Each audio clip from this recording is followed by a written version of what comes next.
tough loss on the road. I told y'all last Monday, regardless of how many games they lost in the past, they're a good football team, and saw that on tape and put it on Sunday. So give them credit. Their staff, their players did a great job. It was a good game. Two really good defenses out there, which you saw that going into the game as well.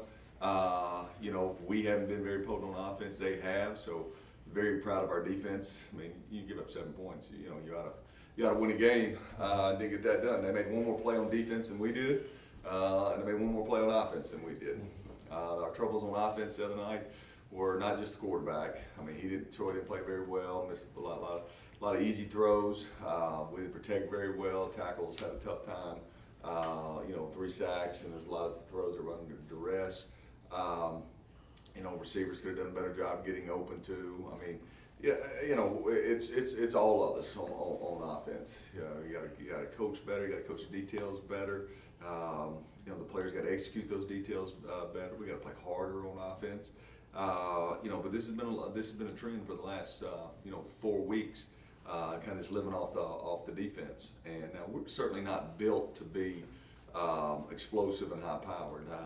I know that, but we still got to be efficient. And when you can be just efficient and not turn the ball over. Troy had a fumble the other day on 3rd and 2. It was unacceptable. After we get the first down. The first pick, and he gives them a short field. Luckily, our defense came out there and got a stop. So just bad offensive football all the way around for the Skyhawks the other day. So, and they had a lot to do with that. They did. They played well and defended. Did not give up the big play. I think we had 291 yards of offense. They had like 260. So it was a struggle. And this league is a defensive league this year. You look through up and down. I guess nobody's over 400 yards right now. So disappointing. Got to overcome it and move on to this week. Homecoming, my favorite week of the season here at UT Martin. Some great traditions here. It's been going on for over 40 years. The rope pulls and the pyramid. It's a fantastic week. A lot of former players, alumni coming back. Favorite Saturday of the season. We need to embrace that. We need to give them something to cheer about, give them something to talk about on the way home. Playing a rival, playing Murray. They got a tough one this week with Louisville, which a lot of us would have. They're looking to get their first conference win. But it's more about us, how we play, more about how we execute, and got to find a way to get back on the win side. Looking at, you talk about the offense and get the guys in to film study and all that. I don't want to use the term eye-opener, it's a media term, but when they see it, do you able to explain to them, hey, this is what it is? Yeah, and even went back and looked at last year's tape, throughout the season. There's still always going to be muddy plays. A guy gets beat across his face. The back didn't necessarily see the cut. It's always going to be, no games are just clean anymore because defensive coordinators move and stunt and blitz and stuff, okay? But the difference was last year we were making a few big plays. Kyle Carrick would go and make a play. Troy would make a better throw. And so, it was always a hard road to get to 290 yards, 3 touchdowns, but you were able to get to 30 points because you'd hit 2 bigger plays. Now, sometimes it was short pass, or sometimes it was a big pass, but now you look up, you're at 370 yards total offense. You're at 24 points, and the defense scored 7 touchdowns last year. So that's the difference right now. And luckily, we've been able to get to 1-1 in the league at this point with that. With a couple other wins early. So that's what we're missing is the. You had 20 third downs the other day, and you converted 9 of 20, which is, that's almost 50%. That's usually a pretty good day.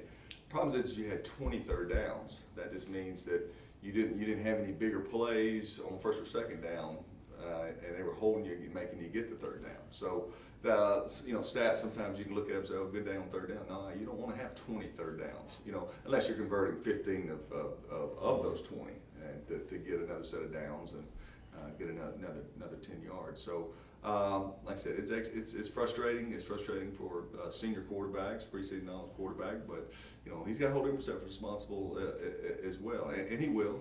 But as I meet with the offense today, I'll show him it's not just him. I mean, mean, those tackles have got to hold up. The back's got to be better on protection. You know, we got multiple post routes the other day that we had a chance to hit, and you know, we're not separating good enough. There's some technique things that go with that. And then when you do separate, so the tackle gets beat across his face, and the quarterback has to move 4 or 5 steps to his right. By then, the corner's called back up. You know, and when you turn the ball loose, now the corner's able. You know, we had 4 or 5 different 50-50 balls that if we could have got the ball up in there a little quicker, then the advantage would be to us. So. Like I said, that's frustrating, but when you go on the road and you lose games and you go back and look at the tape, that's usually what happens. Between y'all and Murray State, y'all have in the past had some fantastic offensive games. You said this year the OVC is leaning more towards defensive end. How do you see this game panning out? I say it like that again. Do you think it's going to stay defensive? I say it like that. Murray's good on defense. Chris Boone, a good friend of mine, was our coordinator for 5 years, our defense coordinator. You know, they played Missouri State and beat 28-21. And, I mean, Missouri State scored 40-some points against Missouri, okay, you know, obviously an SEC team. So a lot of blitzes, a lot of deception, and they play hard.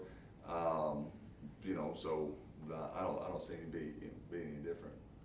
With them being kind of new on quarterback, I think they're still filling themselves out in that position. You talk about blitzes that you'll see. Will you be able to do a lot of different, or do you think you'll be able to do a lot of different things, or want to do things to control his game? Yeah, we'll be. And Hankins, our defense coordinator, I mean, he'll be multiple. He'll find what gives us the best chance to, you know, to get off the field. You know, we'll have pressures and we'll play coverage at times. You know, who knows what quarterback they'll play. They played 3 this year with some injuries and things. So you got to be prepared for all 3 and you know, have a game plan of what they want to do from there. So we're banged up pretty good. We're banged up. It was a physical game the other day. You know, so matter of fact, I'm going to adjust our schedule this week from the standpoint of helmets on Monday and Tuesday. And we won't go on pads till Wednesday and Thursday this week, which is different. But the guys are going to have to buy into that because don't want to waste a padded day. You know, whether you're moving guys around positions or to some other guys need a couple more days of maybe a little bit of rest before we, you know, you fit your runs or you execute some runs. So that'd be a little different, but I think it's a necessity this week. Is it any tougher to keep the team focused during homecoming week with all these festivities going? Yeah. No, we're kind of secluded over here. You know, they probably see some stuff around. I've always said this. I want them to embrace it.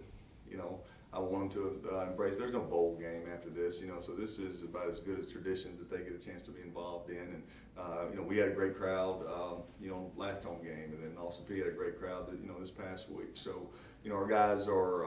You know, when you win games, people want to come watch you play, and that's good. So.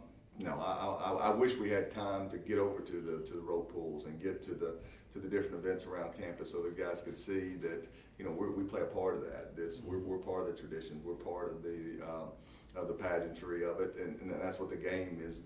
That's the final celebration of kind of celebrating old home week. So no, I wish there was more we could actually do, but I probably would worry about it more if we would have won this week compared to if we were lost.